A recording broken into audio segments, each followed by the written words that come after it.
আজকে আমাদের এই পেঁয়াজের বয়স কত দিন? আজকে 24 দিন। 24 দিন না? তা আজকে কি মানে কি সার দেওয়া হয়েছে? আমরা দেখতে পাচ্ছি কিছু সার দেওয়া হয়েছে। তা কি সার দেওয়া হয়েছে? লাগে ইউরিয়া আর লাগে সালফার। হ্যালো ভিউয়ার্স, আসসালামু আলাইকুম। দেশ এবং বিদেশ থেকে যারা আমার এই ভিডিওটি দেখছেন সবাইকে শুভেচ্ছা এবং মোবারকবাদ। আমি মোহাম্মদ রিয়াদ চলে আসলাম আপনাদের সামনে MR কৃষি টিভির পক্ষ থেকে আরও একটি নতুন ভিডিও নিয়ে। আশা করি সকলেই ভালো আছেন। আলহামদুলিল্লাহ আমিও ভালো আছি। দর্শক, আজকে আমি অবস্থান করছি আমাদেরই যেই জমিতে সর্বপ্রথম হালি পেঁয়াজ রোপণ করা হয় ওই জমিতে। আজকে আমাদের এই জমিতে হচ্ছে সেচ দেওয়া হচ্ছে, আপনারা দেখতে পাচ্ছেন এই পাশে। তাই সেচ দেওয়ার আগে হচ্ছে কিছু সার ওষুধ দেওয়া হয়েছে। আপনারা দেখতে পাচ্ছেন, এই দেখেন কিছু সার ওষুধ দেওয়া হয়েছে এবং গতকালকে এবং কালকের আগের দিন এই পেঁয়াজে কিছু স্প্রে দেওয়া হয়েছে। তা কি কি সার ওষুধ দেওয়া হলো এবং কি কি স্প্রে দেওয়া হয়েছে আমি সব কিছু আপনাদেরকে জানাবো। তা দর্শক, ভিডিওটি না টেনে সম্পূর্ণ দেখতে থাকুন। আজকে হচ্ছে আমাদের এই পেঁয়াজের বয়স হচ্ছে 24 দিন, মানে ডিসেম্বর মাসের 18 তারিখে আমাদের এই পেঁয়াজ লাগানো হয়। এই জমিতেই হচ্ছে এবছর আমাদের সর্বপ্রথম পেঁয়াজ লাগানো হয়। তা এই পেঁয়াজের বয়স হচ্ছে হলো আজকে 24 দিন। তা 24 দিন বয়সে হচ্ছে আমাদের পেঁয়াজ আজকে পানি দিয়ে দেওয়া হচ্ছে। এবং দর্শক, আপনারা যদি দেখেন যে এই পাশে যে কিছু ঘাস উঠে রাখা হয়েছে, অনেকেই বলেন যে ভাই এইগুলাকে বলা হয় ভাদলা ঘাস। ভাদলা ঘাস কি ওষুধে মরে ভাই? ভাদলা ঘাস মরার ওষুধ হয় না। মানে ভাদলা ঘাস হয়তো একটা ওষুধ আছে, সেটা দিলে হচ্ছে পুড়ে যায়, কিন্তু ওই ঘাসটা আবার হয়। সে কারণে ভাদলা ঘাস হাত দিয়েই যে পরিষ্কার করে দেওয়া হচ্ছে। তা দর্শক, এই জমিতে হচ্ছে আমার ভাই উপস্থিত আছে।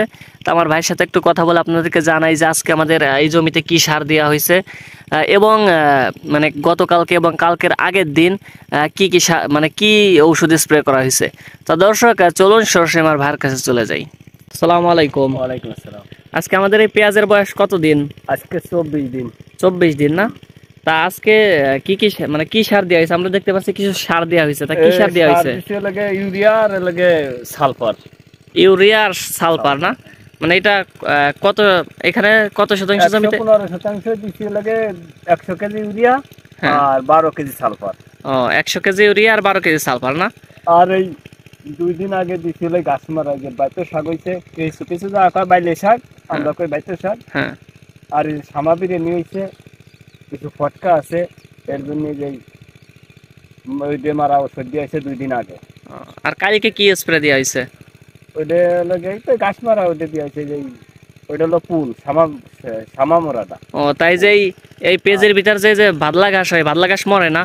না, এটা মরে না, ওইটা হলো যে ওষুধ দিলে পুড়িয়ে যায়, তাছাড়া মরে না, ও আবার হয়ে যায়। ও, ওইটা মানে ওষুধ দিলেই পুড়ে যায় আবার হয় না? এই বাদলাগুলো যে ফুটিয়ে দিতেছি। ও, তা ঠিক আছে। তা দর্শক, আমি আমার ভাইয়ের মুখ থেকে আপনাদেরকে শোনাইলাম যে আজকে আমাদের কি কি সার দেওয়া হয়েছে এবং কত কেজি সার দেওয়া হয়েছে কতটুক জমিতে। তা দর্শক, আশা করি আপনাদেরকে আমি সব কিছুই জানাইতে পারছি। আর দর্শক, আপনাদেরকে আমাদের পেঁয়াজগুলো দেখাই রাখি। এই দেখেন, এই হচ্ছে পেঁয়াজ। এই জমিতেই হচ্ছে আমাদের এই বছর সর্বপ্রথম পেঁয়াজ রোপণ করা হয়েছে। এই দেখেন, মাশাআল্লাহ পেঁয়াজগুলো অনেক সুন্দর হয়েছে এবং ঘাসও কম আছে। এই কিছু ঘাস আছে, সেগুলো হাত দিয়ে পরিষ্কার করে দেওয়া হচ্ছে। দেখেন, এই যে পরিষ্কার করে দেওয়া হচ্ছে হাত দিয়ে।